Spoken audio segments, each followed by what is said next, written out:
Assalamualaikum warahmatullahi wabarakatuh. Kami dari kumpulan 3 akan membentangkan ulasan buku bertajuk Falsafah Akhlak bagi CTU 552. Saya Amalan Nisha binti Muhammad Syafi'i, nombor ID 2020967765 dan merupakan pembentang yang pertama. Saya akan teruskan dengan pengenalan penulis. Nama penulis ialah Profesor Dr. Muhammad Nasir bin Omar. Beliau mendapat pendidikan rendah di Kelantan dan menengah atas di Kolej Islam Kelang di Selangor. Beliau melanjutkan pelajaran ke peringkat lebih tinggi di Universiti Kebangsaan Malaysia. Beliau mendapat PhD dalam bidang pemikiran Islam dari Universiti Nottingham di England pada tahun 1992. Beliau juga pernah berkhidmat sebagai guru, tutor, penguasa pos, pensyarah dan juga ketua Jabatan Usuluddin dan Falsafah Pengajian Islam di Universiti Kebangsaan Malaysia. Antara hasil karya beliau ialah Falsafah Etika, Gagasan Islamisasi Ilmu, Akhlak dan Kaunseling dan sebagainya. Selain daripada dunia penulisan, beliau juga menghasilkan artikel-artikel bagi pengeluaran akhbar, majalah dan juga jurnal. Beliau juga mendapat anugerah seperti Research Fellowship pada tahun 1998, Anugerah Khidmat Cemerlang di UKM pada tahun 1999 dan 2003. Seterusnya, saya akan menerangkan mengenai latar belakang buku Falsafah Akhlak ini. Jadi, buku Falsafah Akhlak ini ialah merupakan hasil karya Prof. Dr. Muhammad Nasir bin Omar, diterbitkan oleh Universiti Kebangsaan Malaysia UKM pada tahun 2010. Buku ini mempunyai 188 halaman bercetak dan harga pasaran ialah RM23. Dan buku Falsafah Akhlak ini mempunyai 11 bab secara keseluruhannya. Buku ini menerangkan sedikit mengenai falsafah akhlak secara lebih mendalam dan juga cuba untuk menampilkan konsep falsafah akhlak ini dari segi tingkah laku, adat susila dan kondisi batiniah manusia.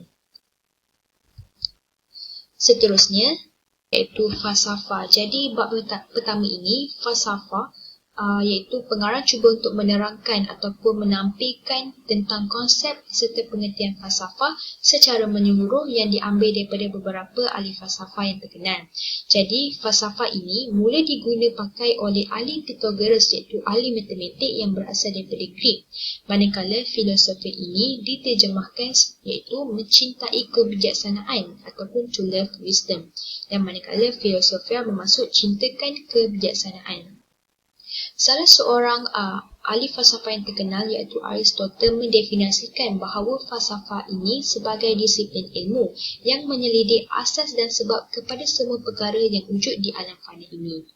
Seterusnya adalah falsafah menurut Islam. Falsafah menurut Islam ini dipanggil Al-Hikmah yang itu banyak diguna pakaikan dalam Al-Quran dan juga Al-Sunnah. Itu salah seorang ahli tokoh falsafah Islam yang terkenal iaitu Ibn Rushd ada menyatakan bahawa orang lebih bersikap responsif ataupun lebih jinak dan minat terhadap agama Islam setelah mendekatkan diri mereka terhadap ilmu falsafah. Ini bermaksud bahawa ilmu falsafah ini membantu seseorang itu lebih mendekatkan diri mereka dengan agama Islam dengan dua cara iaitu nasihat dan tunjuk ajar yang dipanggil Al-Mau'izah dan juga berhujah ataupun berdialog yang dipanggil Al-Mujadalah. Seterusnya, Al-Kindi ada mendefinisikan falsafah ini sebagai ilmu mengenai hakikat semua ciptaan yang wujud setakat yang mampu untuk digarap oleh minda manusia dan juga mempunyai dua objektif iaitu teori dan juga praktikal. Iaitu teori ini ialah mencapai sesuatu kebenaran manakala praktikal ini untuk menghayati kebenaran dalam satu kehidupan. Seterusnya, saya akan menerangkan mengenai falsafah, sains dan juga agama. Jadi, falsafah, sains dan juga agama ini, mereka mempunyai tujuan yang sama iaitu untuk mencari ilmu pengetahuan sesuatu perkara. Falsafah sains ini membantu menghubungkan antara falsafah dan penyelidik saintifik dengan tujuan untuk menyelidik pelbagai ilmu sains seperti nature science, method saintifik dan juga logic science. Seterusnya, saya akan menerangkan mengenai perbezaan antara falsafah dan juga agama. Jadi, falsafah ini ia lebih menjurus kepada proses berfikir, manakala agama ini lebih tertumpu kepada aktiviti mendekatkan diri dengan Tuhan. Selain itu, dalam pada masa yang sama, ia membantu seseorang itu untuk berfikir secara rasional dan bebas dalam pelbagai perkara. Dan seterusnya adalah Pak penulis ada menyatakan bahawa agama ini diibaratkan sebagai satu enjoyment dan falsafah ini sebagai satu contemplation. Sebagai contoh saya boleh berikan adalah saya mencintai buku tersebut, ia sebagai satu enjoyment ataupun kenikmatan. Manakala saya memikirkan tentang buku itu, tentang bagusnya buku tersebut, ia dipanggil sebagai contemplation. Itu salah satu contoh saya boleh berikan untuk definisi agama apa yang penulis cuba untuk sampaikan. Seterusnya adalah philosophy of religion, iaitu ilmu mengkaji hubungan dengan tabi'i sesuatu agama, iaitu mengkaji idea-idea mengenai ketuhanan, kemanusiaan, kenabian, masyarakat dan sebagainya.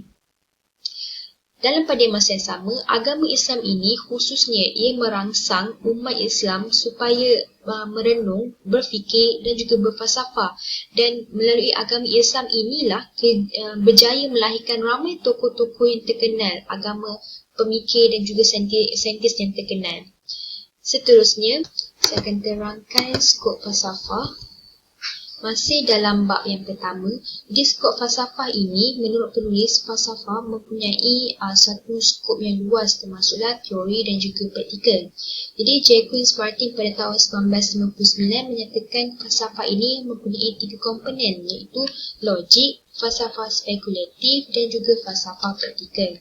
Menerusi logik ini terbagi kepada 2, iaitu minor logik, aturan berfikir dan juga major logik, bahan berfikir. Jadi logik ini merupakan ilmu falsafah yang menilai aspek pemikiran itu sendiri. Jadi falsafah yang membahaskan tentang satu pendapat itu, adakah ia benar ataupun tidak.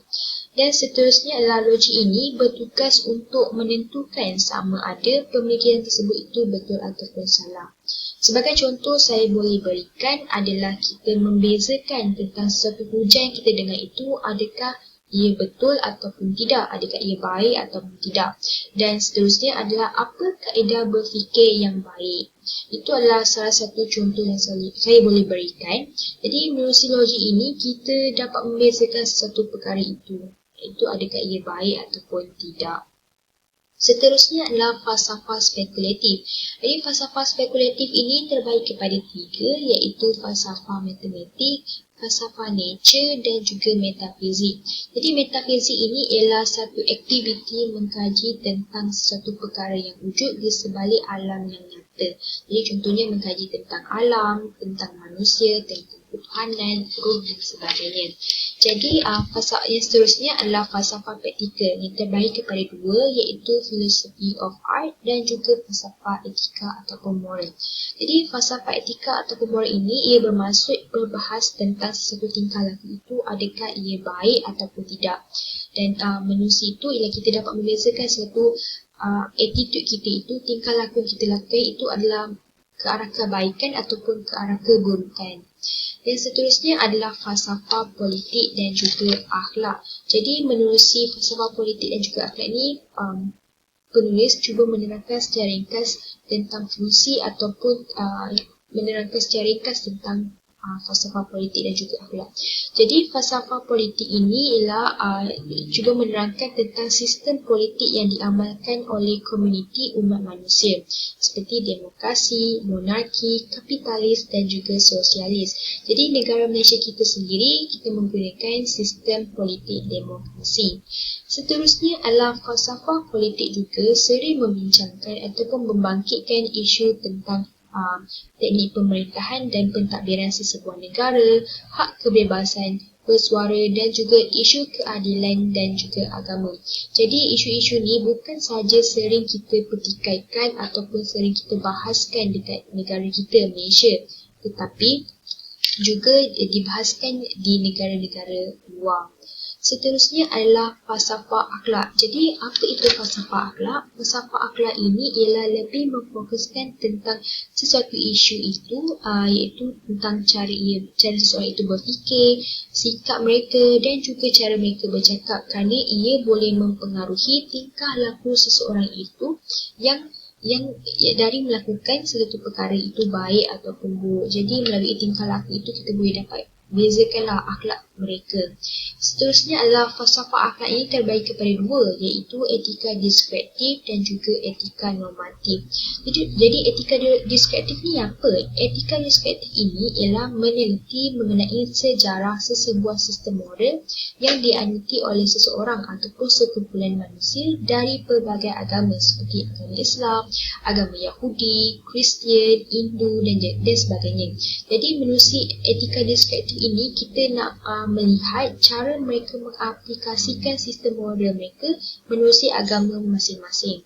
Dan seterusnya adalah etika normatif, ialah membuat penilaian ataupun kritikan terhadap sistem moral dan juga mengubah undang-undang moral berdasarkan kajian yang dibuat. Jadi menerusi etika normatif ini kita nak menilai cara mereka aplikasikan sistem moral itu, dan juga kalau nak buat perubahan, mereka membuat perubahan menerusi kajian-kajian yang dibuat sebelum ini.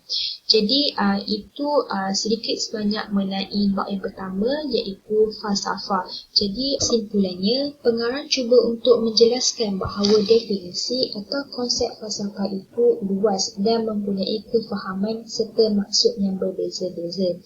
Jadi kita sebagai umat manusia haruslah berpegang pada 3 wasilah, iaitu falsafah, sains dan juga agama.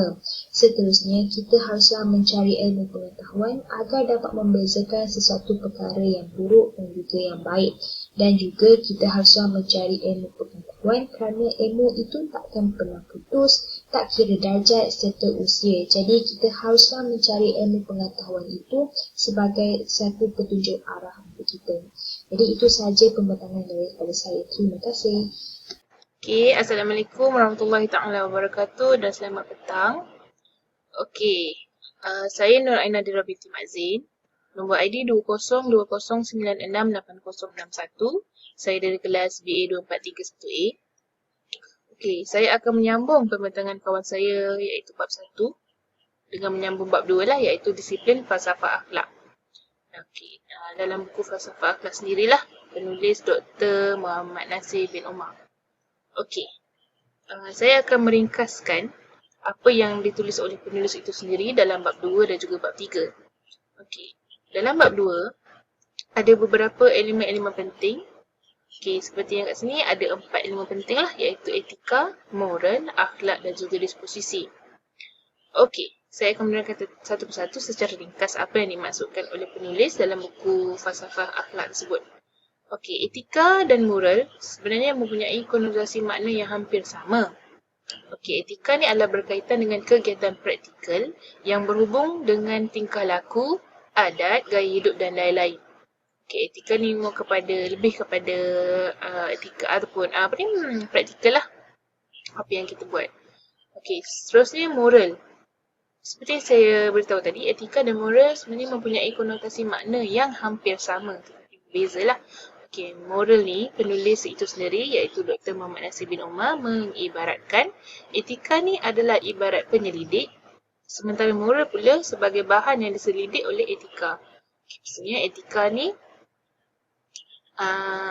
ni penyelidik dan moral tu adalah bahan yang diselidik oleh etika tersebut. So mereka ni adalah berkait rapat. Etika dan moral ni berkait rapat lah.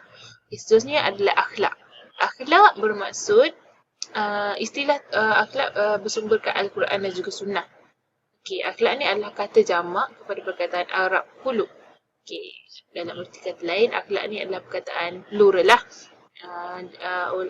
Kepada perkataan Arab khuluq. Khuluq tu perkataan singular lah. Okey. Kemudian disposisi.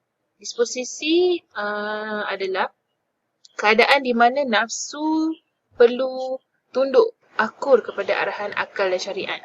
Okey, contohnya, sebagai contoh ataupun disposisi ni adalah macam jenis button di mana kalau kita tekan button tu, okey, disposisi ataupun nafsu tu perlu tunduk ataupun ikutlah apa yang diberitahu oleh akal seseorang atau syariat.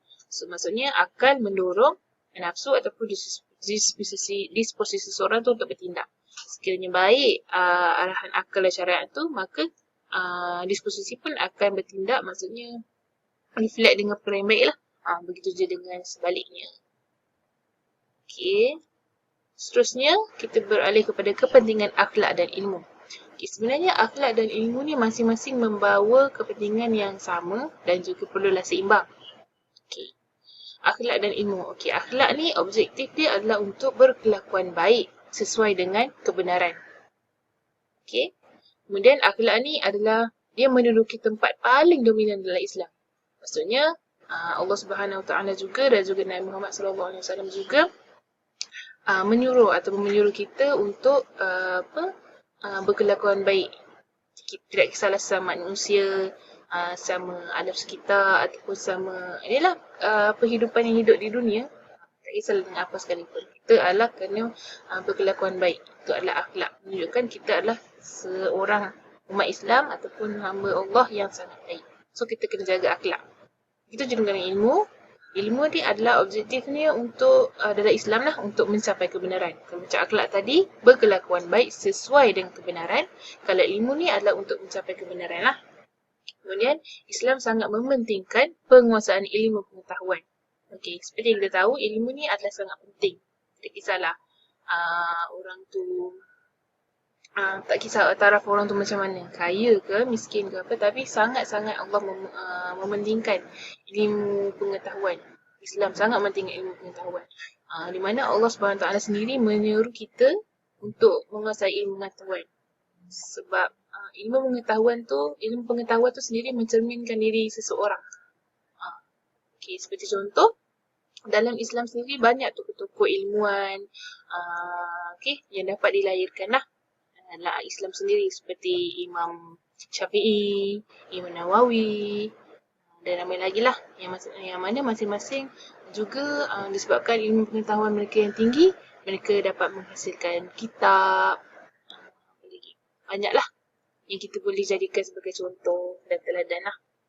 Seterusnya kita akan beralih kepada bab 3 iaitu sejarah perkembangan falsafah akhlak.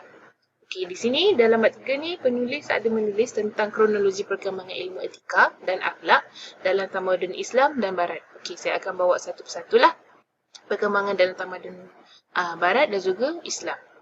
Okey, falsafah etika Barat. Okey, ini adalah tamadun Barat lah. Okay, telah wujud dan berkembang dalam kalangan bangsa Greek ataupun tamadun Yunani sendiri pada beratus-ratus abad sebelum kelahiran agama Kristian lagi. Okay, ianya juga dikenali dengan falsafah klasik ataupun antiquity.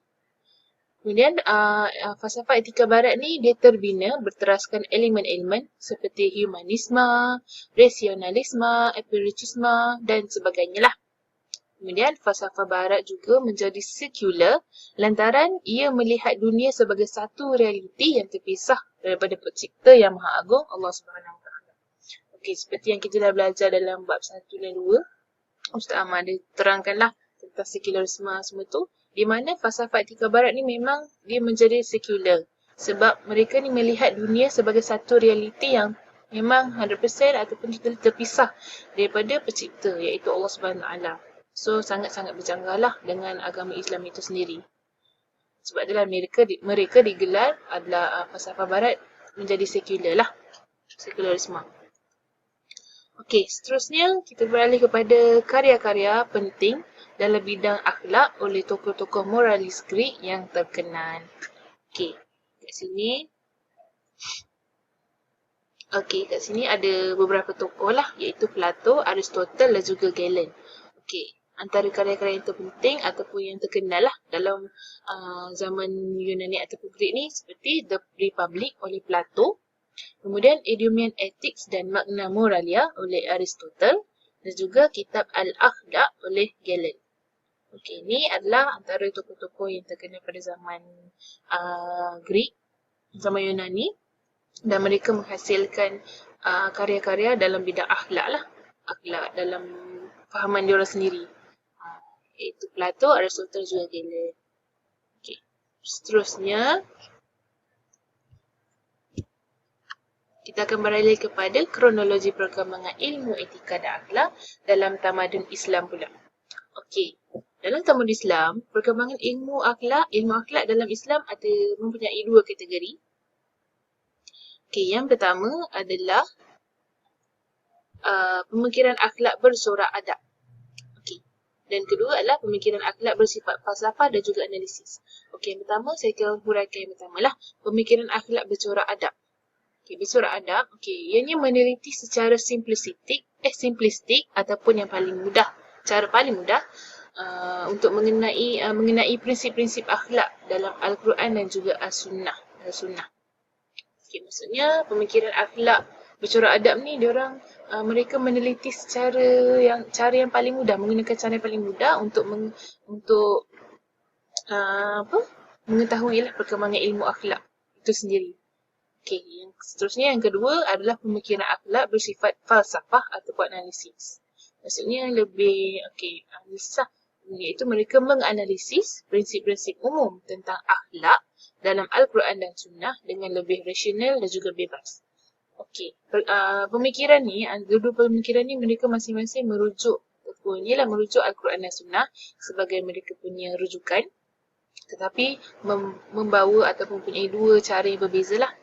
Kalau pemikiran akhlak ni, yang bercorak adab ni, yang secara paling mudah, kan, mereka meneliti secara simplistik, cara paling mudah, paling senang, di mana kemudian yang mana bersifat analisis ni, mereka menganalisis. Maksudnya mereka menggunakan prinsip-prinsip umum, masih juga merujuk Al-Quran dan Sunnah, tetapi lebih rasional dan juga bebas. Iaitu dua cara yang berbeza, tetapi untuk pemikiran akhlak lah, untuk mengkaji pemikiran akhlak dalam Islam itu sendiri. Ini yang dimasukkan ataupun yang ditulis oleh penulis Dr. Muhammad Nasir bin Umar. Okey, seterusnya saya akan macam yang tadi, slide sebelumnya, karya-karya yang penting dalam bidang akhlak oleh tokoh-tokoh Greek, kita ada 3 tadi, iaitu Aristotle, Plato dan Galen. Okey, kalau Tamadun Islam pula, antara karya-karya yang penting dalam bidang akhlak oleh tokoh-tokoh majlis Islam yang terkenal, antaranya adalah karya Mizan al-Amal dan Ihya oleh Umum al-Din oleh Imam Ghazali. Seterusnya adalah Akhlak al-Nasiri oleh Nasir al-Din al-Tusi. Kemudian yang ketiga adalah Akhlak al-Jalali oleh Al-Dawani. Okey. Supaya kita tahu antara tokoh-tokoh yang sangat terkenal pada zaman Islam terdahulu, antaranya ialah Imam Ghazali, Nasir al-Din al-Tusi, Imam Nawawi. Seperti kita ambil contohlah Imam Ghazali. Dia sepertinya setahu saya Imam Ghazali ni dia banyak buat kajian ataupun bidang ni memang kepada bidang tauhid. Di mana beliau sendiri, Imam Ghazali ni mengeluarkan kitabnya sendiri. Macam dalam slide ni adalah kitab Mizan al-Amal dan Ihya Ulum al-Din mengenai akhlak.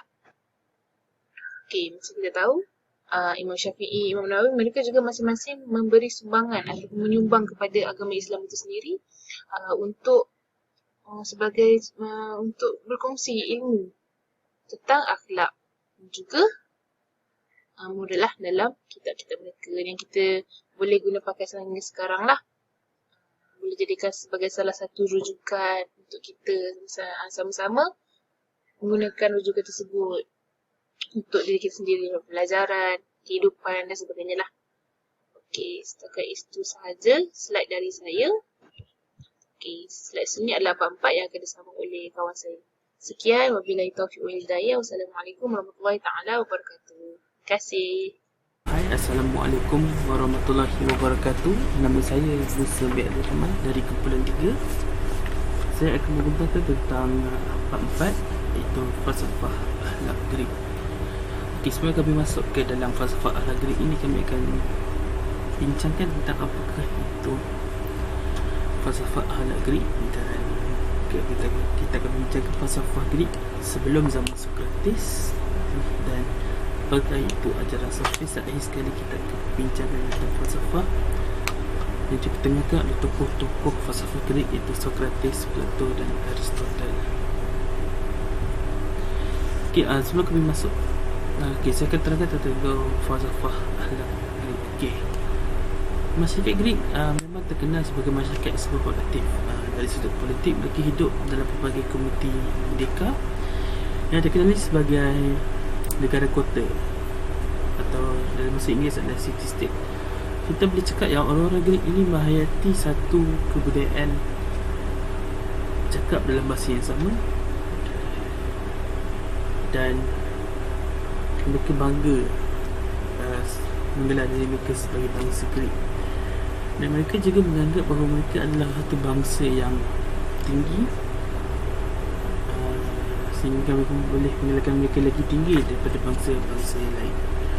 Mereka juga setia dengan negara mereka, dan juga mereka telah menyumbang pelbagai perkara kepada negara mereka, iaitu dari segi keagamaan, ekonomi, sosial dan budaya. Dalam bidang akhlak pula, kita dapati topik-topik utama yang jadi fokus kajian moralis Greek ini berkisar tentang persoalan seperti apakah kehidupan yang baik kepada seseorang, bagaimanakah seseorang harus bertindak dengan betul dan baik. Kita boleh cakap bahawa masyarakat Greek ini pada ketika itu sangat memerlukan kepada satu kod etika, iaitu garis panduan atau nasihat yang dapat bantu mereka menyelesaikan pelbagai masalah hidup mereka. Dan falsafah akhlak Greek kerap kali diberikan kerap kali diberi takrif sebagai satu kajian reflektif tentang apakah itu kebaikan dan keburukan, alam tindak tanduk manusia serta tanggungjawab mereka dalam tindakan tersebut.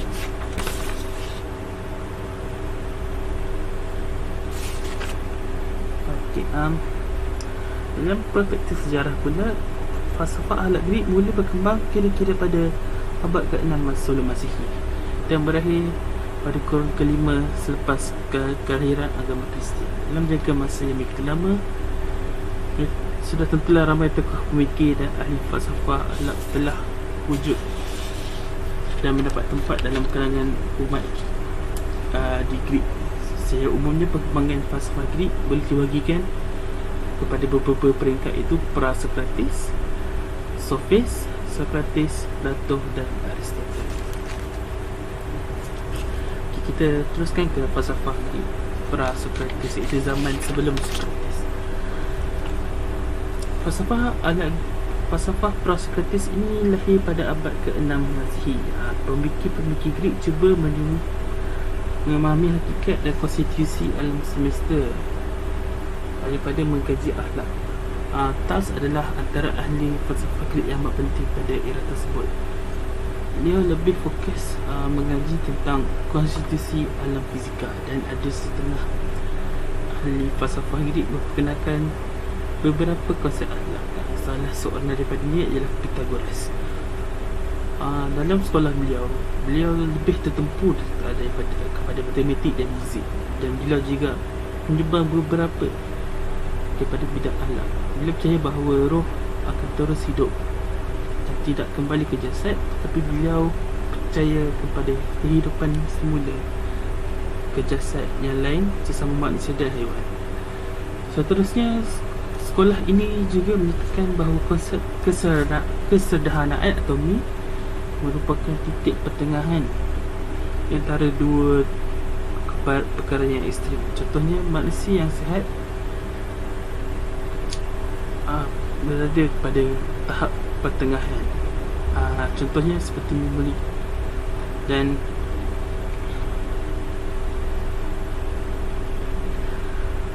manusia yang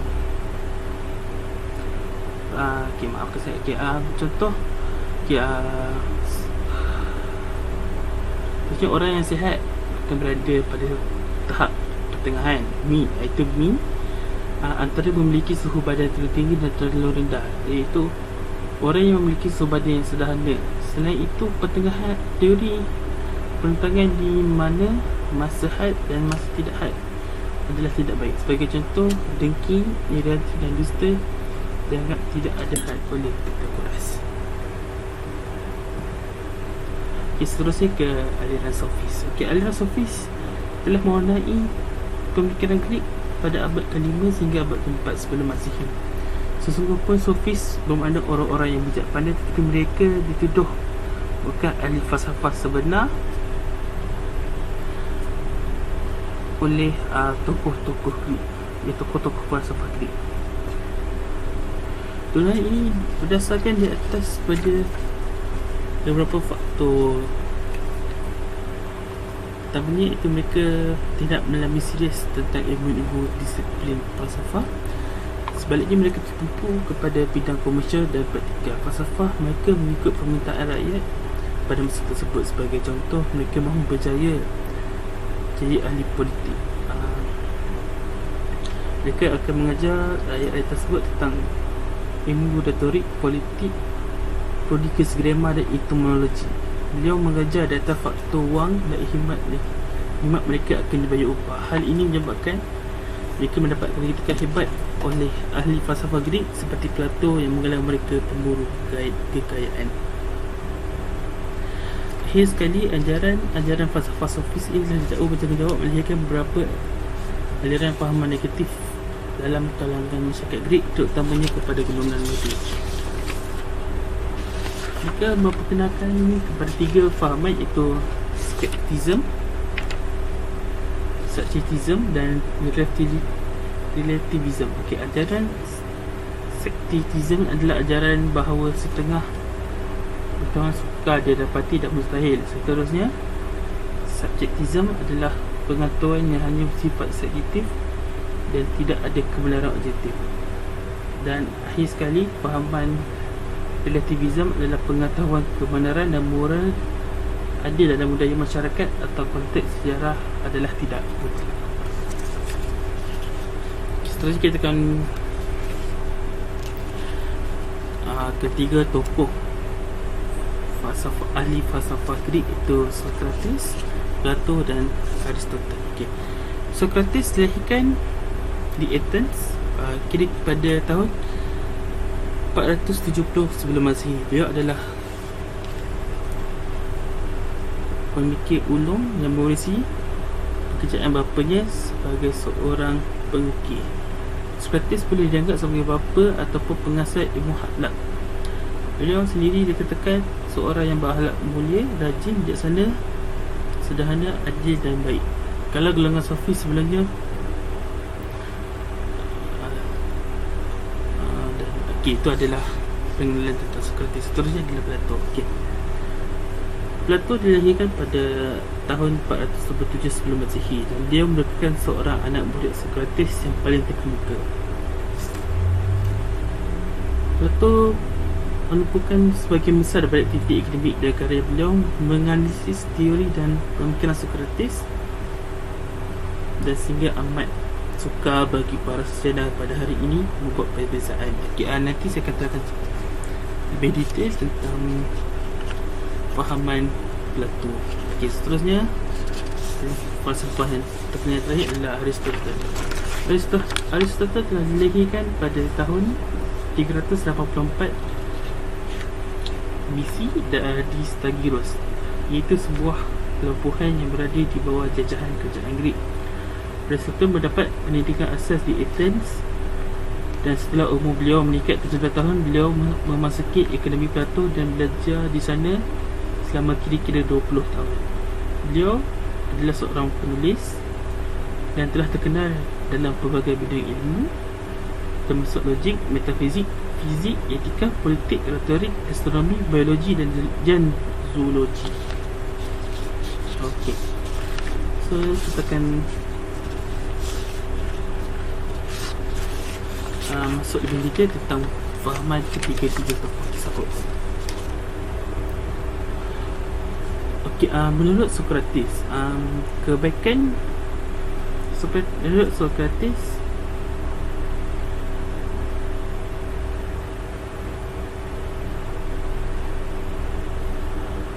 teori etika atau persoalan kebaikan dan keburukan kepada perception, iaitu tanggapan individu sehingga mereka menafikan wujud kebaikan yang bersifat objektif.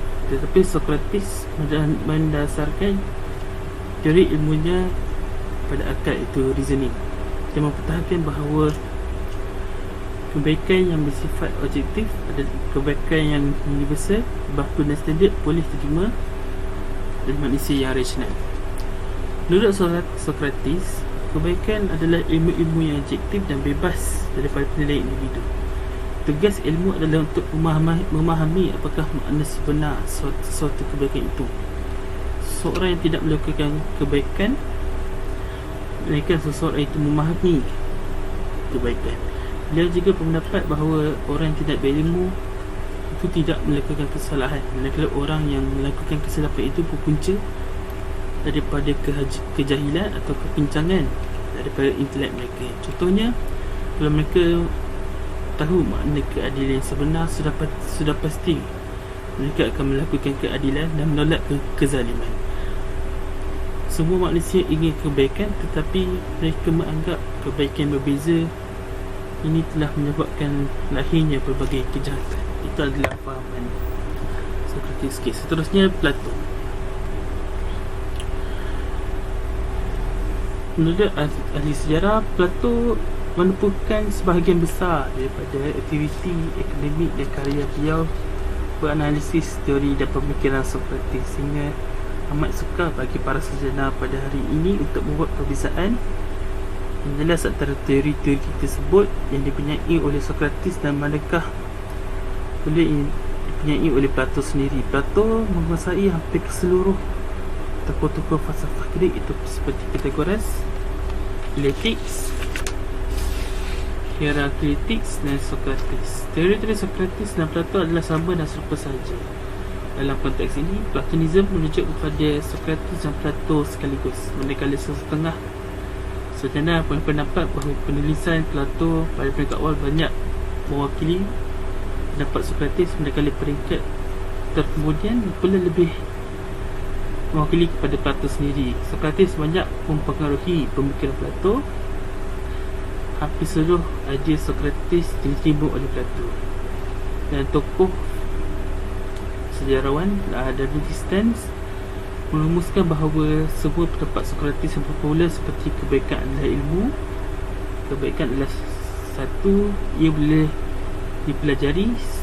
Semua manusia ingin kebaikan, tapi mereka berbeza pendapat tentang apakah kebaikan itu. Manusia yang melakukan kesalahan secara sedar ataupun tidak sedar adalah lebih baik daripada manusia yang melakukan kesalahan tanpa sedar dan sebagainya. Itu adalah Plato.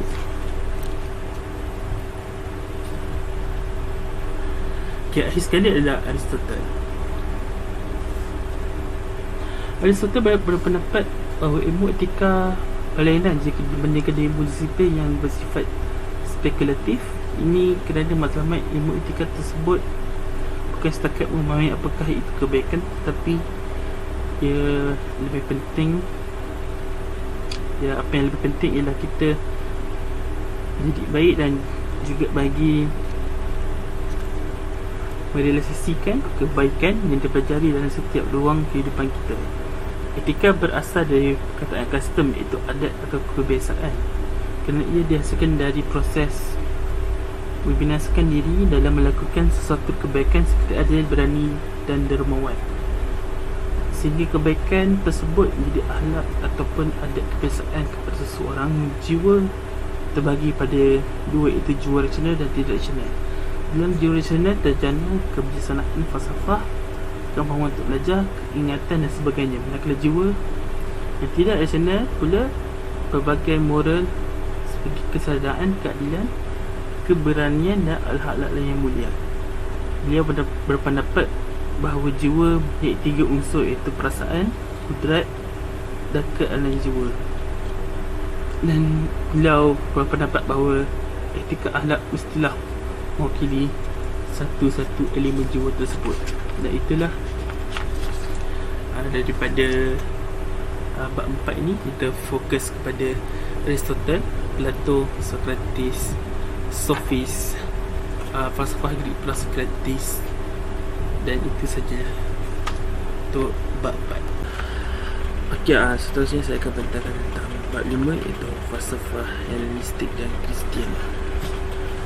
Okey, dalam bab ni kami akan terangkan tentang falsafah etika Hellenistik dan Kristian. Seterusnya, apakah itu Epicureanism, Stoicism, falsafah etika Kristian dan akhir sekali gagasan etika. Okey, falsafah etika Hellenistik. Okey, selepas kematian Aristotle sehingga kurun ke-17, lahirnya etika moden yang berpusat di Athens. Ini dikenali sebagai falsafah Hellenistik dan falsafah Roman. Bidang ilmu kajian berubah bentuk dari kajian teori kepada kajian yang lebih bersifat pada praktikal. Dari segi sebagai teori tokoh yang menyumbang kepada teori etika moden berbanding Sokrates, Plato dan Aristotle. Tetapi beberapa aliran yang wujud etika itu lebih fokus pada aktiviti mereka untuk mentafsir dan menyusun semula idea-idea lama mengikut suasana dan kondisi masyarakat ketika itu. Kajian ini menyebabkan lahirnya beberapa aliran, itu Neoplatonism yang mula memperkenalkan beberapa idea dan seterusnya. Antara aliran falsafah yang terbuka pada era Hellenistik ini adalah seperti sekolah Stoicism, Epicureanism dan Neoplatonism. Dia menepukan pada teori-teori akhlak dalam membantu manusia untuk mencapai kebahagiaan hidup, dan teori ini dikemukakan lebih bentuk ajaran agama daripada kajian saintifik. Okey, seterusnya apa Epicurus. Okey, Epicurus ni dilahirkan pada tahun 306 BC. Epicurus lahir di Samos pada tahun 341 BC dan beliau belajar ilmu falsafah di Mesir Remaja lagi. Pada era tersebut, masyarakat Athens merupakan masyarakat yang miskin. Mereka hanya makan roti dan air sebagai sumber utama. Dan Epicurus ni hidup taklah mewah dan dia mendakwa kelezatan adalah kebaikan, dan menurut beliau mempertahankan teori tersebut secara konsisten, dan sebab itulah Epicurus dikali sebagai sekolah hedonisme. Okay, beliau mendakwa bahawa kebaikan tidak mungkin dapat difahami seandainya kita menolak unsur kelezatan dalam kehidupan kita, termasuklah indera rasa, kelezatan cinta serta kelezatan yang lain yang dapat dilihat, didengar oleh penglihatan dan pendengaran kita. Permulaan asas kepada segala kebaikan menurut Epicurus adalah kelezatan yang dapat dirasai oleh perut kita. Hatta ilmu kebijaksanaan, budaya dan tamadun umat manusia juga merujuk padanya. Kelezatan minda pula dikatakan sebagai sinonim dengan proses berfikir atau kontemplasi tentang kelezatan yang dicapai oleh unsur fizikal tersebut. Epicurus juga menyarankan bahawa manusia perlu hidup secara sederhana dan harus berlazat kerana ianya adalah kebaikan. Tetapi kalau kita melampaui batas kepada kelezatan tersebut, dia akan membawa kepada keburukan. Sebagai contoh, jika seseorang itu terbiasa makan, maka mereka mudah diserang penyakit seperti kecil manis, darah tinggi, sakit jantung dan sebagainya. Teori etika Epicurus juga meliputi dua dimensi, iaitu teori memandangkan seseorang itu menikmati kelezatan, dan selagi teori membolehkan seseorang itu menolak penderitaan. Menurut Epicurus, seseorang yang boleh dilabel sebagai tidak memoral itu jika mereka melibatkan diri dengan kelezatan yang boleh membawa kepada keburukan. Seterusnya, Stoicism. Stoicism ini ditubuhkan oleh seorang lelaki bernama Zeno. Zeno dilahirkan pada tahun 342 BC di bandar Cyprus dan meninggal dunia di Athens pada tahun 270 BC. Ketika umur beliau 22 tahun, Zeno telah berhijrah ke Athens, dan di sana beliau telah mempelajari ilmu falsafah selama beberapa tahun sebelum beliau menubuhkan sekolah sendiri, iaitu Stoicism pada tahun 300 BC. Stoicism ini wujud selepas kejatuhan Empire Greek dan Empire Alexandria, dan falsafah Stoicism ini lebih fokus kepada usaha-usaha untuk mendidik seseorang supaya menjaga keselamatan diri masing-masing.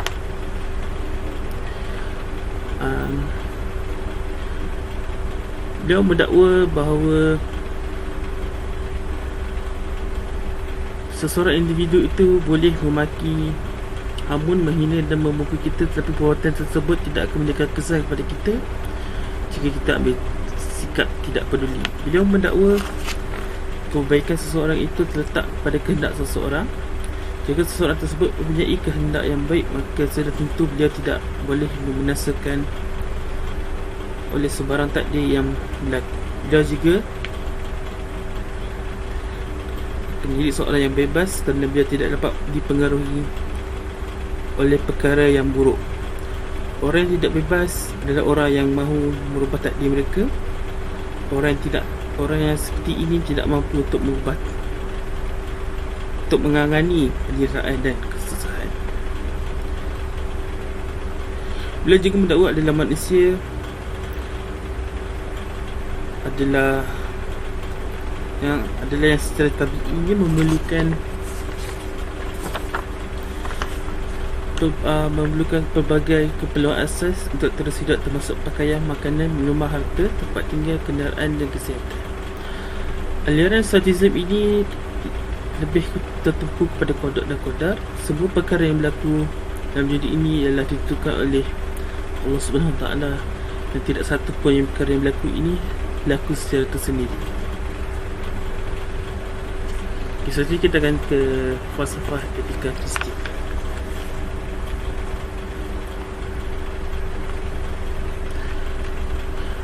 Aspek etika Kristian sukar dibicarakan kerana mereka mempunyai pelbagai aliran dan doktrin yang berbeza, dan menurut Bernard Russell, agama Kristian berpecah kepada 3 bahagian, iaitu falsafah yang dikutip kebanyakan dari ada di Plato, Neoplatonism dan Stoicism. Konsep-konsep moral dan sejarah diurasi oleh Kristian dari yang kedua, konsep-konsep moral dan sejarah yang diurasi oleh Kristian daripada bangsa Yahudi. Dan ketiga, teori tentang salvation, iaitu Christ atau Nabi Isa sebagai penyelamat individu dari kejahatan.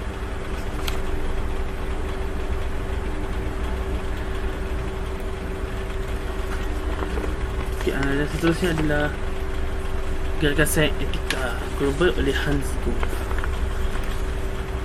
Gagasan etika global ini adalah pendekatan etika mutakhir yang tidak bermatlamat bagi menjamin kesejahteraan umat manusia sejagat.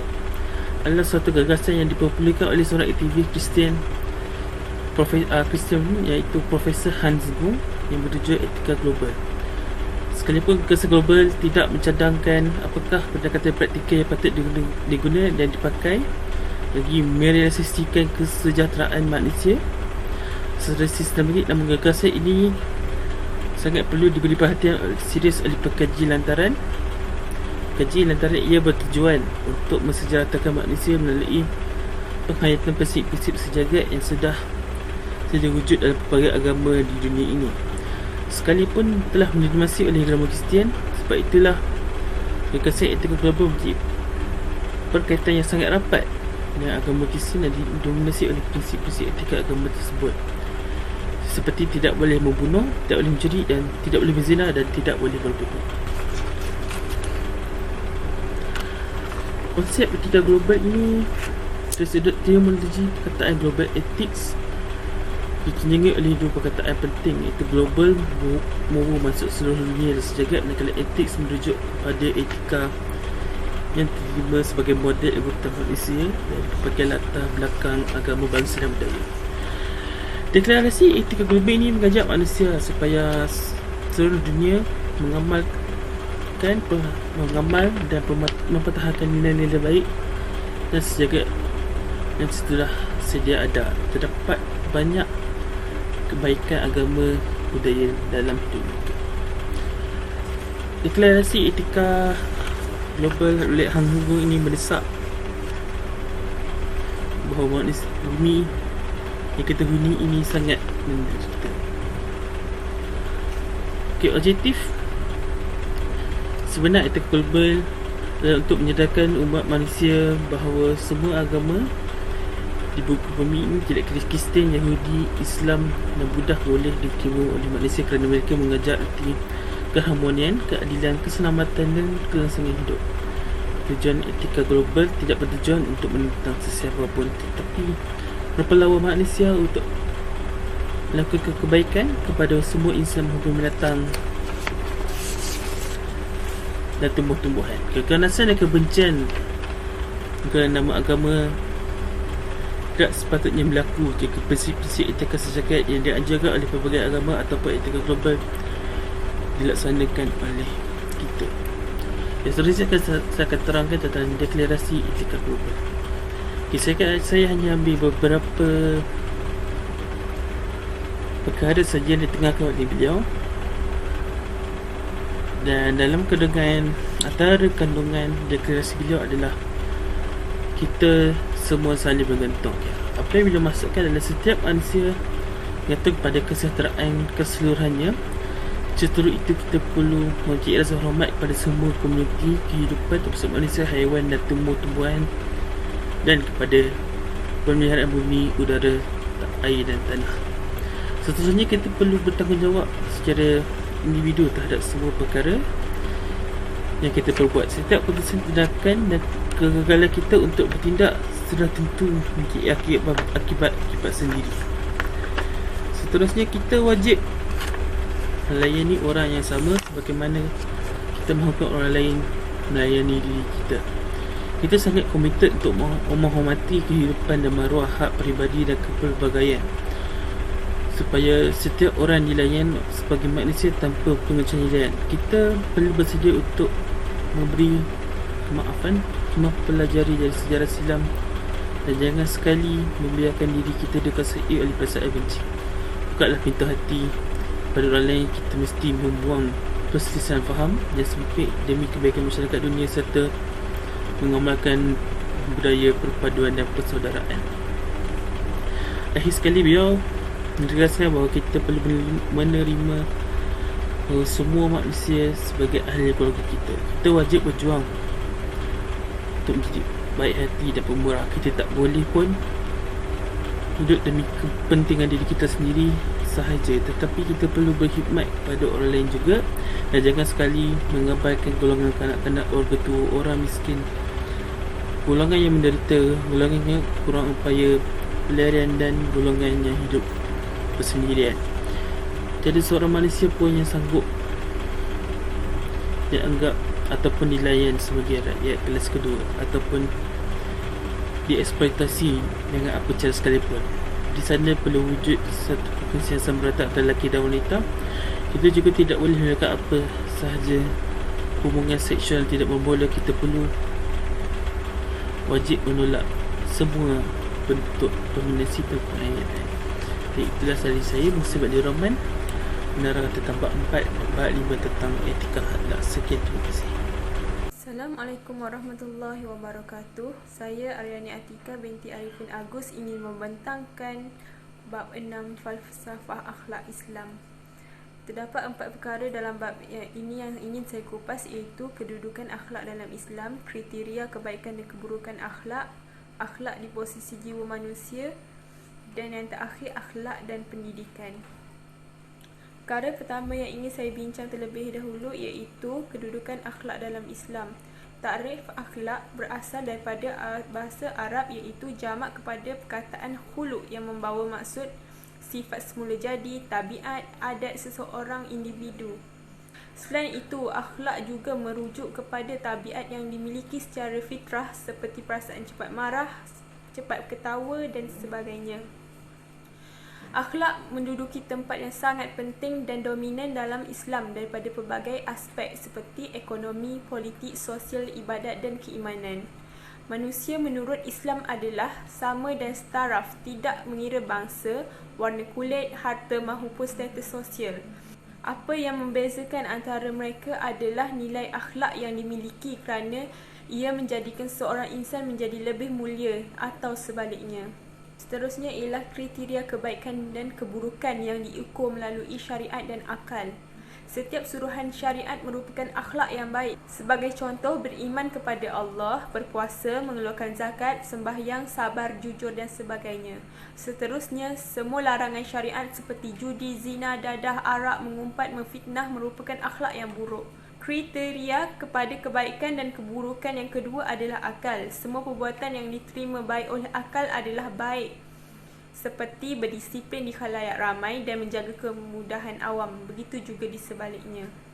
Yang ketiga ialah akhlak di posisi jiwa manusia. Akhlak juga boleh ditarifkan sebagai sesuatu hal atau disposisi yang terbentuk dalam jiwa setiap insan. Akhlak boleh menerima perubahan sama ada ke arah kebaikan ataupun keburukan. Sehubungan dengan itu, kebanyakan moralis Islam berpendapat bahawa disposisi tersebut mempunyai 3 kecenderungan atau dikenali sebagai fakulti ataupun kekuatan jiwa. Pertama, kekuatan rasional atau natikah. Kedua, kekuatan marah atau ghadabiyah. Dan yang ketiga, kekuatan syahwat atau syahawiyah.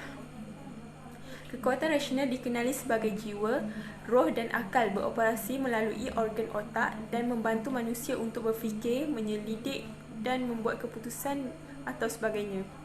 Kekuatan marah pula beroperasi melalui organ hati, menyebabkan manusia mencaci, mengumpat, memfitnah, marah dan lain-lain jika tidak dikawal. Dan yang terakhir ialah kekuatan syahwat beroperasi melalui organ limpa, menyebabkan manusia tunduk terhadap tuntutan nafsu seperti makan, hiburan dan sebagainya. Oleh itu, sesuatu fakulti berjaya menguasai diri seseorang sehingga terbentuk suatu disposisi, ianya dinamakan sebagai akhlak. Dan yang terakhir adalah akhlak dan pendidikan. Akhlak atau kekuatan yang menjana disposisi dalam diri manusia seperti kekuatan rasional, kekuatan marah dan kekuatan syahwat boleh dibentuk menjadi lebih baik. Hal ini dikatakan demikian kerana akhlak tidak bersifat jumud, beku atau statik, tetapi bersifat responsif terhadap pendidikan, latihan, tunjuk ajar dan sebagainya. Walau bagaimanapun, penerimaan terhadap pendidikan dan perubahan adalah berbeza-beza sama ada dalam jangka masa yang singkat maupun panjang. Sekian, terima kasih. Assalamualaikum warahmatullahi wabarakatuh. Nama saya Nur Syafiqah binti Zainuddin. Saya daripada kumpulan 3. Hari ini saya akan membentangkan bab 7, kemurungan ilmu akhlak dan kaunseling. Kaunseling ini adalah salah satu bahagian kajian ilmu psikologi. Psikologi ini adalah disiplin ilmu yang bertujuan untuk memahami tingkah laku manusia. Kaunseling merujuk kepada proses untuk membantu seseorang dalam mengenal pertama dirinya, meneroka pelbagai kelemahan dan juga kekuatan dan potensi diri. Okey, sebagai contoh, di masa ini kita dapat lihat kanak-kanak di bawah taraf kemiskinan. Kanak-kanak juga menghadapi gangguan seksual, penderaan fizikal dan mental. Kanak-kanak akan terjerumus kepada masalah-masalah dan menyebabkan mereka menghadapi kemurungan dan masalah-masalah tertentu. Okey, kalau golongan remaja dan dewasa, mereka akan menghadapi masalah lain. Sebagai contoh, ada golongan remaja yang bersekolah, ponten sekolah. Ada juga golongan dewasa juga yang mengambil langkah yang drastik, langkah yang berani untuk mencuba sesuatu yang baru seperti dadah, arak dan sebagainya. Jadi benda-benda macam ni mungkin akan menyebabkan kepada mereka mengalami masalah kemurungan di mana mereka memerlukan bantuan. Bantuan-bantuan seperti kaunseling lah akan membantu mereka dalam menyelesaikan masalah mereka, membuat keputusan untuk mereka menghadapi sebarang cabaran pada masa akan datang. Jadi setiap sekolah rendah, sekolah menengah, universiti awam juga ada mewujudkan kaunseling supaya dapat membantu mereka. Mungkin ada mereka yang ingin meluahkan masalah mereka, mungkin mereka menghadapi tekanan, stres dan sebagainya. Jadi kaunseling ni akan membantu mereka dalam mengenal pasti diri mereka sendiri untuk menyelesaikan masalah-masalah mereka lah dalam menghadapi masalah mereka yang akan datang, ataupun mereka kadang-kadang ada masalah dalam pembelajaran. Okay? Jadi kaunseling ini sangat penting, bukan saja untuk masa kini tapi untuk sampai bila-bila dalam membantu menyelesaikan masalah-masalah seperti kemurungan ini. Okay? Seterusnya iaitu kita akan masuk kepada Al-Kindi. Siapakah Al-Kindi ini? Okay? Al-Kindi ini nama sebenarnya beliau adalah Abu Yusuf Yaqub Ibn Ishaq Al-Kindi. Beliau mempunyai 200 buah hasil karya dalam pelbagai bidang ilmu pengetahuan. Beliau dilahirkan di Kufah pada akhir abad kedua Hijrah. Beliau mendapat pendidikan awal di Basrah dan kemudian meneruskan pengajian ke Baghdad yang menjadi pusat kemajuan tamadun ilmu. Okay.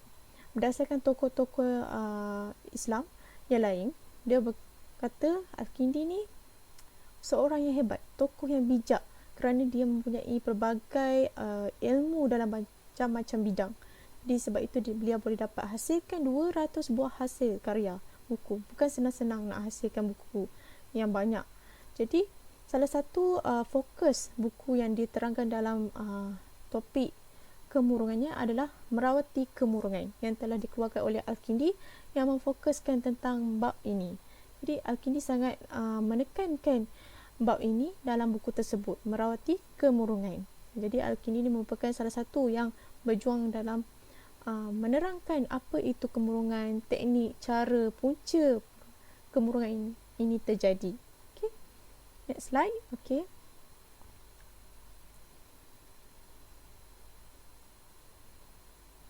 Okay. Mari kita lihat apa itu punca kemurungan. Okay. Macam mana terjadinya kemurungan. Okay. Kemurungan ini adalah kegagalan seseorang untuk mencapai sesuatu yang sangat dihajati dalam hidupnya. Sebagai contoh, dia macam nak target sesuatu dalam dia punya keputusan peperiksaan. Okay, Ali ni dia target dia akan dapat keputusan dalam peperiksaan dia 7A. Tapi akhirnya dia dapat keputusan yang kurang memberangsangkan. Jadi dia rasa bersedih, dia rasa macam tak boleh nak teruskan lagi pembelajaran dia rasa lemah. Jadi kaunseling-kaunseling inilah yang akan cuba bantu Ali dalam mengatasi masalah dia. Masalah kemurungan sebab bersedih sangat tak dapat nak capai target, nak dapat 7A juga. Kita sambung balik kepada yang kerosakan, kebinasaan, kematian ataupun kehilangan sesuatu yang sangat disayangi oleh seseorang. Okey, maksudnya sebagai contoh suami isteri, 2 orang anak dan juga pergi mereka nak ingin pergi berjalan naik kereta, tiba-tiba je berlaku kemalangan. Jadi didapati dalam kemalangan tersebut isteri dan 2 orang anak tu meninggal, tinggallah suami seorang. Jadi bila terjadinya benda macam tu, dia macam bagi trauma, kesan yang mendalam pada si suami ni. Jadi suami rasa macam dia kehilangan orang yang sayang tu, macam dia dah menyesal sangat-sangat, dia tak boleh nak teruskan kehidupan dia langsung. Dia menyebabkan dia mengalami tekanan perasaan dan mental. Jadi dia tak boleh nak teruskan kehidupan dia seperti biasa. Dia akan berasa sedih, dia akan berasa tak nak pergi dah tempat mana-mana tempat lain, dia nak kesorangan. Jadi itu yang menyebabkan bahayanya berlakunya kemurungan ni. Ni punca-punca ni. Okey, yang ketiga adalah takut mati. Takut mati ni memang selalu terjadi di mana-mana individu lah. Memang takut mati ni memang kita akan rasa sebab bila kita mengalami kematian, kita akan pergi ke dunia lain. Kita akan rasa macam mendebarkan benda tu. Sebenarnya mati ni memang semua orang akan hadapi selagi ia bernyawa. Jadi mana-mana individu kena hadapi juga mati tu. Memang kita akan berasa takut, tapi kita tak boleh terlalu takut kepada kematian. Kalau kita terlalu takut kepada kematian, kita akan tak boleh nak buat apa-apa. Nak keluar ke rumah pun, keluar rumah nak pergi kerja, nak pergi buat kerja ke, nak pergi sekolah, nak pergi belajar. Jadi susah sebab kita terlalu takut. Kita tak boleh macam tu. Kita kena cuba elakkan daripada rasa takut terlalu ingin mati. Okay, next slide. Okay, kita fokus kepada cara rawatan. Cara rawatan, macam mana kita nak merawat kemurungan ni. Yang pertama sekali, membataskan keinginan mereka kepada perkara-perkara yang perlu sahaja. Sebagai contoh, kita boleh bagi, Siti ni dia nak sangat pergi ke luar negara, bawa keluarga dia. Tapi dia kena sedarlah yang dia tak mampu nak bawa keluarga dia kerana banyak sangat hutang-hutang dia nak kena bayar. Okay? Jadi dia kena, keinginan dia tu tak boleh melebihi dia punya kewangan dia. Dia tak boleh nak bawa ke mana-mana. Dia kena kumpul duit dulu ke apa ke, sebab dia kena melansaikan semua hutang dia dahulu dengan orang-orang lain. Jadi kena batas kepada perkara-perkara yang penting, perkara yang perlu sahaja. Okay? Yang kedua, menerima hakikat bahawa banyak lagi manusia lain yang gagal. Okay? Sebagai contoh, saya bagi Ali dengan Abu. Ali dengan Abu ni kawan rapat. kawan rapat, tapi Ali dengan Abu ni dah target dalam peperiksaan dia nak dapat 8A. Tapi Ali cuma dapat 7A. Abu pula dapat 2A saja. Tapi Ali yang rasa sedih sangat. Ali rasa dia tak boleh, tak nak teruskan. Dia rasa macam tak boleh ni. Tapi Abu tadi sedangkan dia dapat 2A, tapi dia boleh kekalkan. Dia rasa sedih, cuma dia dapat dia sedar, dia bersyukur, dia terima apa keputusan yang dia dapat. Jadi Ali ni dia kena terima juga keputusan yang dia dapat. Tak semestinya dapat 7A dah rasa tak boleh nak teruskan kehidupan. Dia tak boleh macam tu. Dia kena bersyukur dan sedar yang bahawa apa yang dia dapat tu dah kira baik dah berbanding dengan orang yang lain yang gagal. Okay? Yang ketiga, kita perlu insaf bahawa ramai lagi manusia lain yang kehilangan harta benda. Sebagai contoh, kita boleh lihat sekarang ni musim coronavirus. Okay, kita boleh lihat macam pelbagai jenis orang yang berada dalam keadaan kemiskinan, okay, yang hilang tempat tinggal, yang hilang kerja.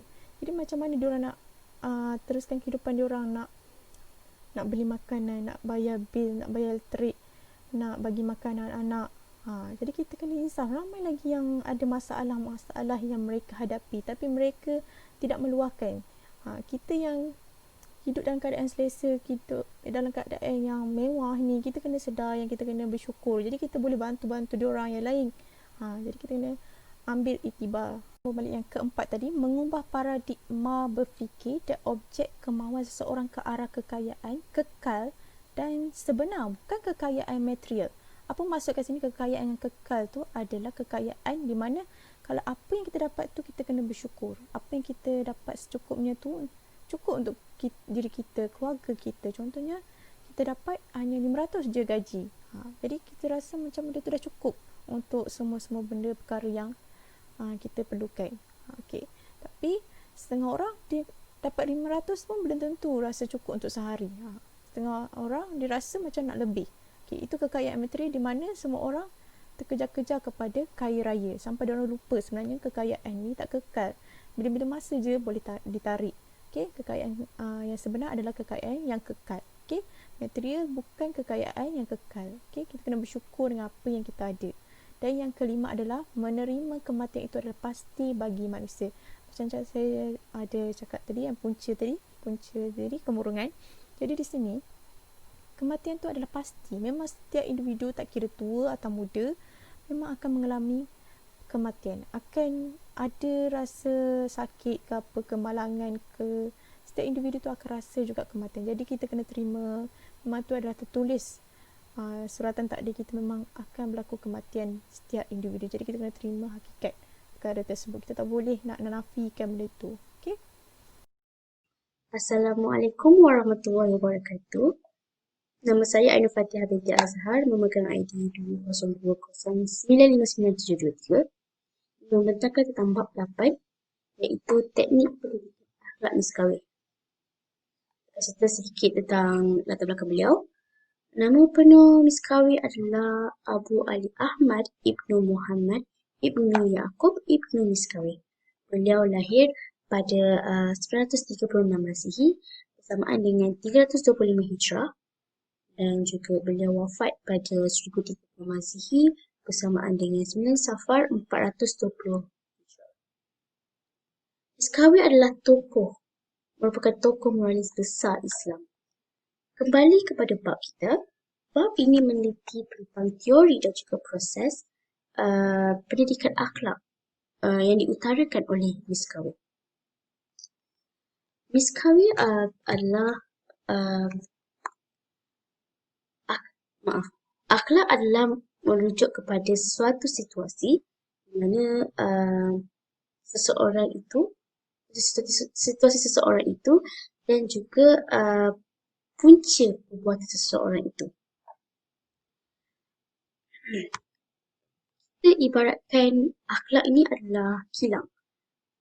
Proses barang-barang, semua menggunakan produk, dan produk yang dikeluarkan daripada kilang itu adalah perbuatan kita. Seterusnya adalah contohnya macam akhlak ini adalah jika seseorang itu melakukan kebaikan dan mendorong ke arah kebaikan, dia dianggap ada akhlak ataupun dia berakhlak. Maka jika di sebaliknya, mereka dianggap tidak berakhlak, tiada akhlak. Seterusnya adalah manusia dilantik sebagai khalifah di dunia. Manusia dilantik sebagai khalifah ataupun wakil Allah di dunia selain mentafsir ayat Al-Quran, hadis. Ia juga manusia perlu juga menguasai segala ilmu pengetahuan di dunia. Manusia diciptakan daripada dua gabungan elemen penting, iaitu jasad dan juga jiwa manusia. Iaitu jiwa bermaksud elemen ketuhanan yang diberikan oleh Allah SWT ke dalam jasad manusia. Dan juga jasad diciptakan daripada tanah. Menurut Miss Cowell, jiwa mempunyai pelbagai kekuatan dan juga dipanggil sebagai fakulti yang mendorong manusia untuk melakukan sesuatu yang sama ada buruk ataupun baik. Fakulti ini terdiri daripada fakulti rasional, fakulti marah dan juga fakulti syahwat. Fakulti rasional adalah berfungsi melalui otak manusia, di mana ia membuatkan manusia boleh belajar, boleh berfikir dan juga membuat perbezaan sama ada mana yang baik ataupun mana yang buruk. Ia juga membolehkan juga untuk manusia mendekatkan diri lagi dengan Allah. Seterusnya adalah fakulti marah. Fakulti marah dipengaruhi ataupun berfungsi melalui hati manusia. Fakulti marah ini membolehkan seseorang itu menimbulkan perasaan yang hina seperti hasad dengki, dendam, khianat dan perasaan yang lain lagi yang hina. Seterusnya juga adalah fakulti syahwat. Fakulti syahwat berfungsi melalui limpa manusia, yang di mana mempengaruhi manusia agar tunduk dengan nafsu-nafsu seperti nafsu makan, nafsu hiburan dan keseronokan yang lain yang mana dituntut oleh indera kita dan juga jasad.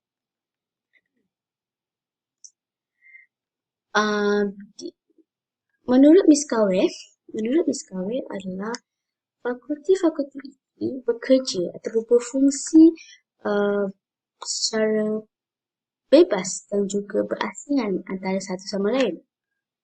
Fakulti rasional akan menjadi akhlak mulia oleh kerana asalnya daripada Allah, yang mana mendorong ke arah kebaikan. Jika seorang itu dikuasai oleh fakulti marah ataupun fakulti syahwat ataupun kedua-duanya sekali, ia menyebabkan seorang itu berdorong ke arah kejahatan. Manusia sekiranya akhlak seseorang itu boleh diasah dengan untuk menjadi lebih baik. Oleh kerana akhlak ini bukanlah bersifat statik ataupun kita dipanggil beku. Menurut Miss Cowell, agama memainkan peranan yang penting dalam memantapkan akhlak seseorang itu kerana seseorang itu belajar ataupun mengenali ajaran-ajaran Islam sejak kecil lagi akan menjadi lebih baik ataupun lebih bahagia pada masa hadapan. Seterusnya juga Miss Cowell menerapkan juga kepentingan dari segi individu, keluarga dan juga masyarakat.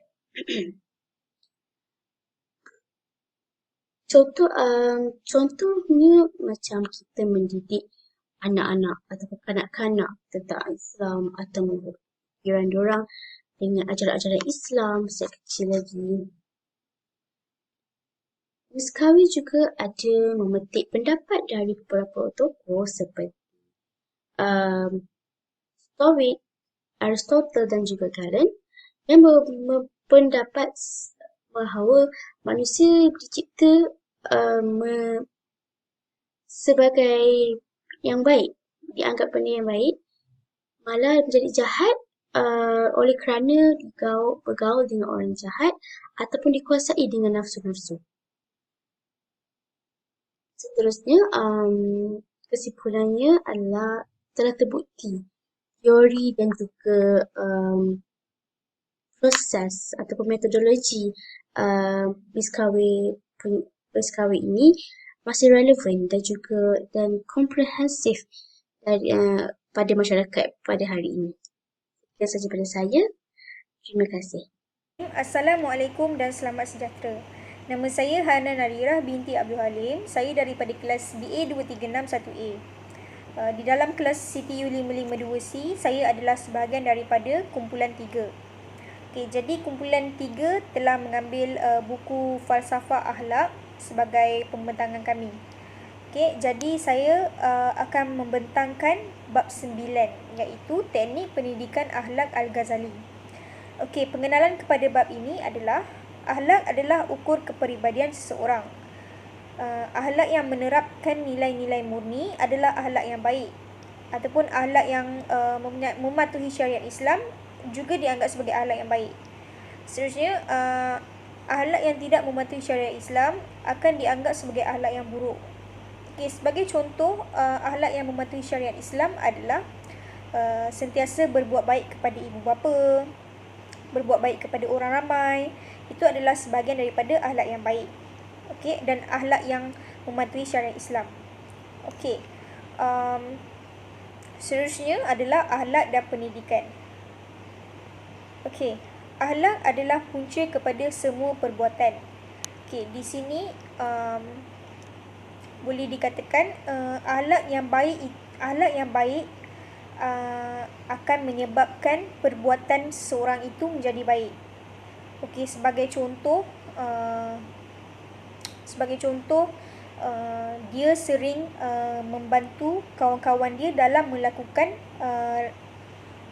latihan rumah. Maka perbuatan dia adalah dia menolong kawan-kawan tersebut. Maka itu adalah sesuatu akhlak yang baik dan juga perbuatan yang baik. Okey. Manakala contoh kepada akhlak dan perbuatan yang buruk adalah dia mengajak kawan-kawan untuk berponteng kelas ataupun untuk memonteng sekolah. Maka itu adalah contoh kepada akhlak dan perbuatan yang buruk. Okey, akhlak juga boleh diperbaiki melalui pendidikan dan latihan.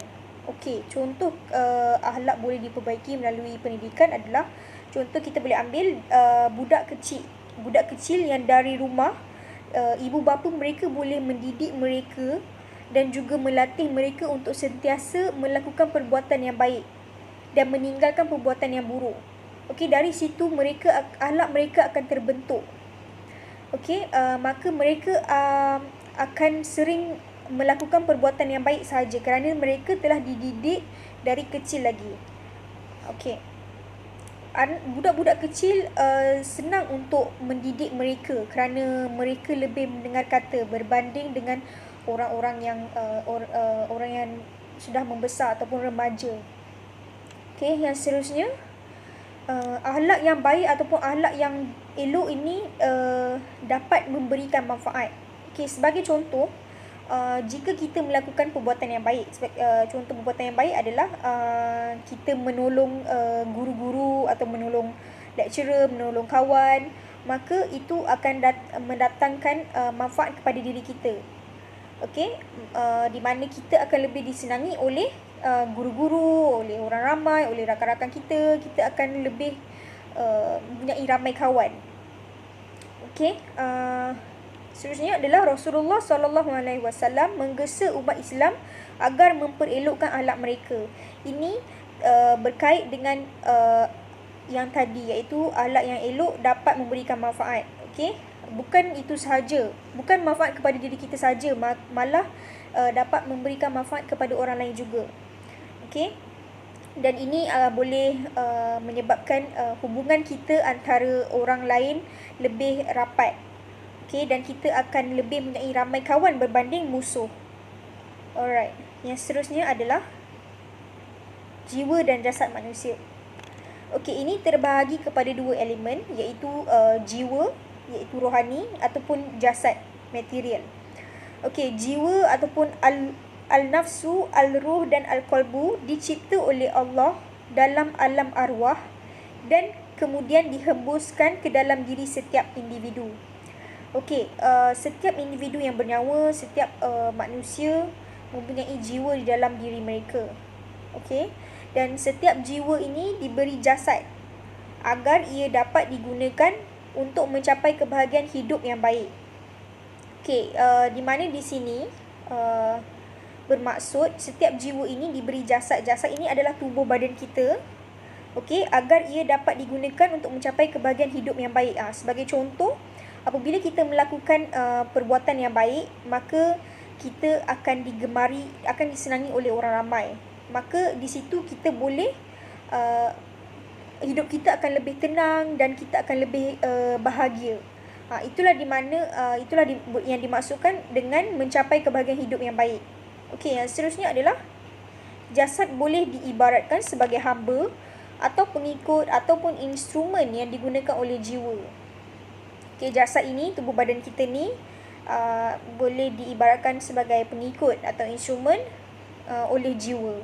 Maksudnya jiwalah yang mengawal jasad kita ini untuk melakukan sesuatu perkara. Okey, jiwa adalah seperti intisari ataupun core manusia, manakala jasad adalah alat yang digunakan oleh jiwa, seperti yang macam tadilah. Okey, jiwa adalah seperti intisari ataupun core. Okey, ini bermaksud jiwa ini berada dalam tubuh badan kita. Macam yang saya cakap awal-awal tadi, setiap manusia, setiap individu mempunyai jiwa. Okey. Seterusnya, metodologi pendidikan akhlak. Okey, akhlak seseorang bersifat fleksibel dan boleh dibentuk menjadi mulia melalui ajaran dan latihan yang sesuai. Beberapa pendekatan pendidikan akhlak adalah seperti berikut. Okey, di sini Imam Al-Ghazali berpendapat bahawa akhlak kita ini bersifat fleksibel dan kita boleh dibentuk walaupun kita dibesarkan dengan cara yang tidak elok, ataupun kita mempunyai kita dibesarkan dalam suasana yang tidak begitu elok, tapi kita juga masih boleh untuk berubah. Okey, jadi Imam Al-Ghazali mempunyai berapa pendekatan pendidikan akhlak, iaitu ada 3 kaedah. Kaedah yang pertama adalah kaedah mujahadah dan riadah. Okey, kaedah ini adalah melaksanakan perbuatan yang terpuji sehingga ia menjadi tabiat, adat atau kebiasaan. Okey, kaedah ini senang untuk di-apply kepada budak-budak. Okey, di mana budak-budak ini lebih senang untuk dibentuk akhlak mereka, kerana dari kecil lagi kita boleh mendidik mereka untuk mempunyai akhlak yang baik.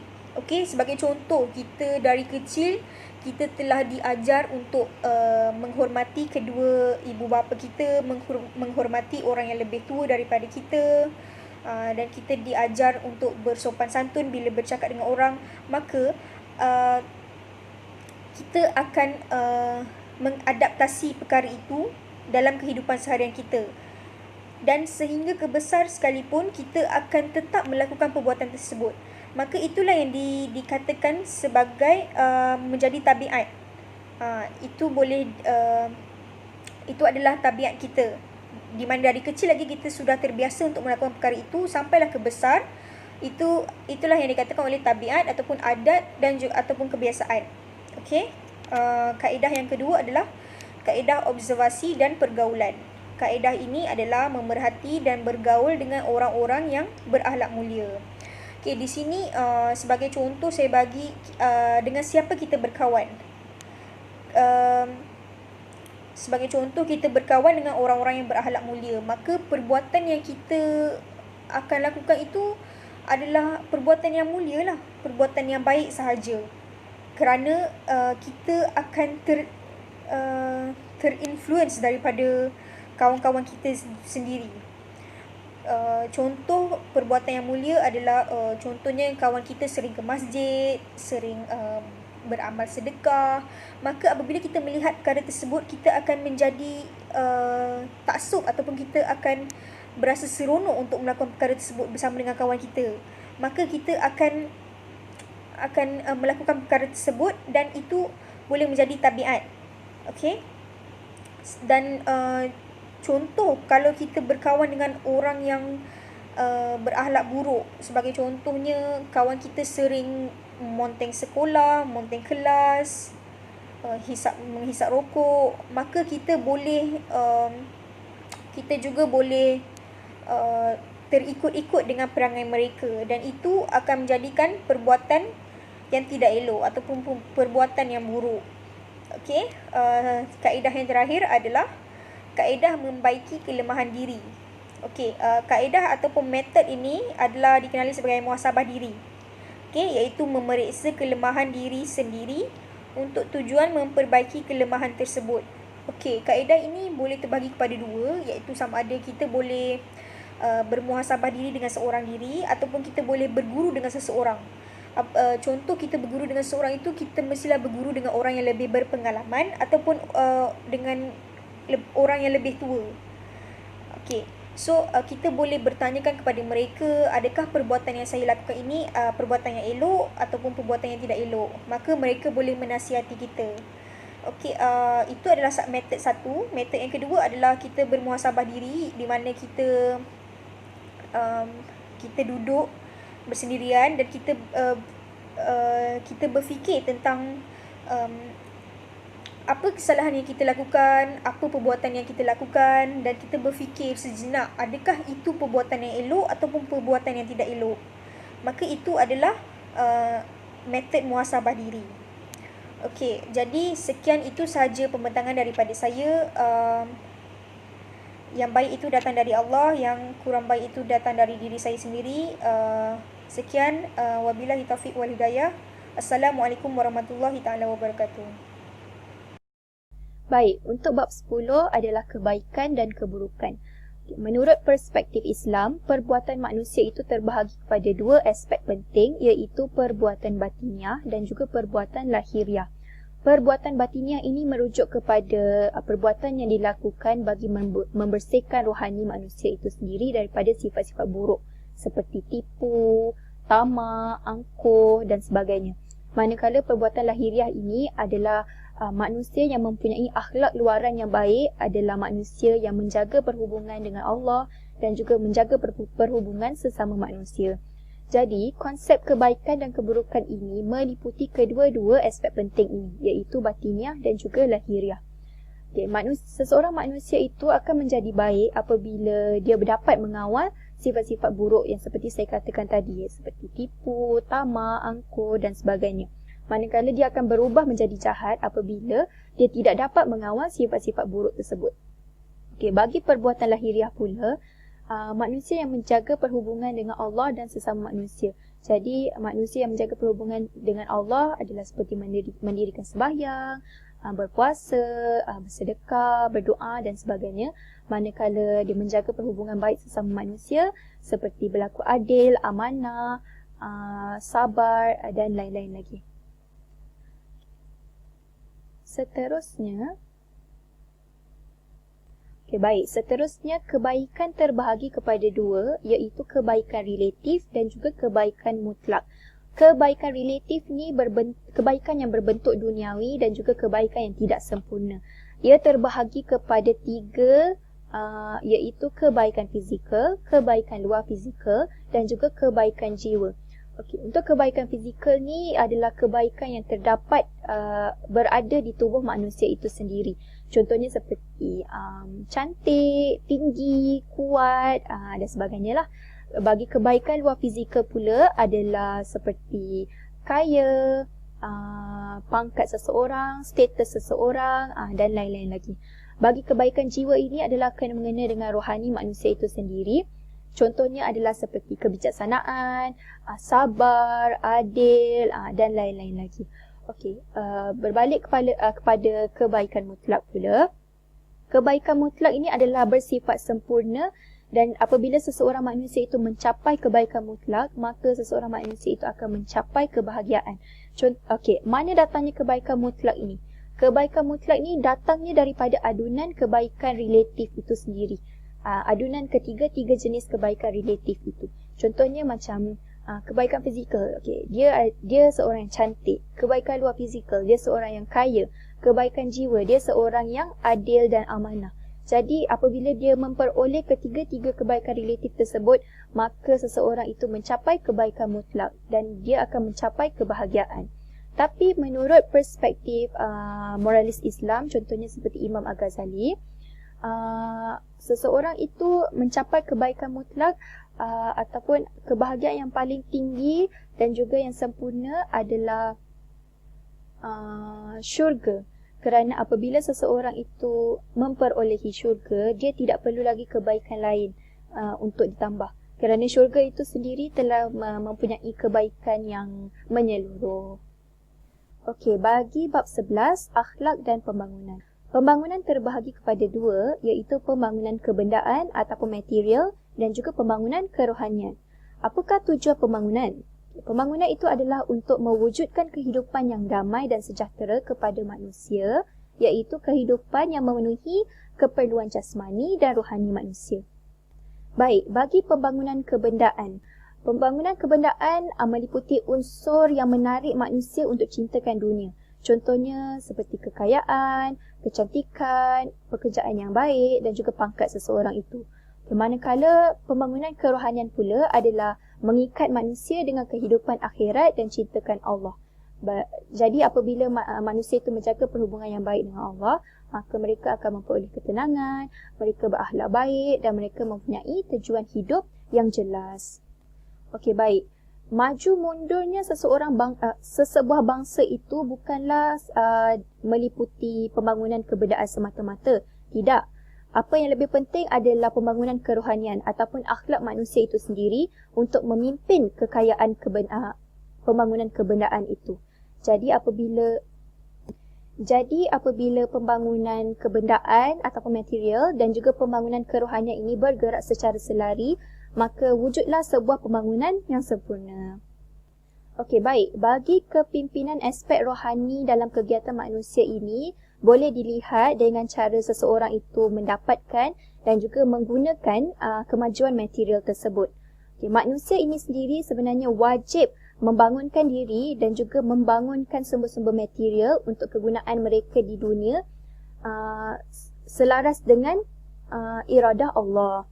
Jadi manusia ini juga wajib menjalankan tugas sebagai hamba dan juga wakil Allah untuk mentadbir, memakmur dan juga membina kehidupan yang bahagia di dunia dan juga memperoleh kejayaan di akhirat nanti.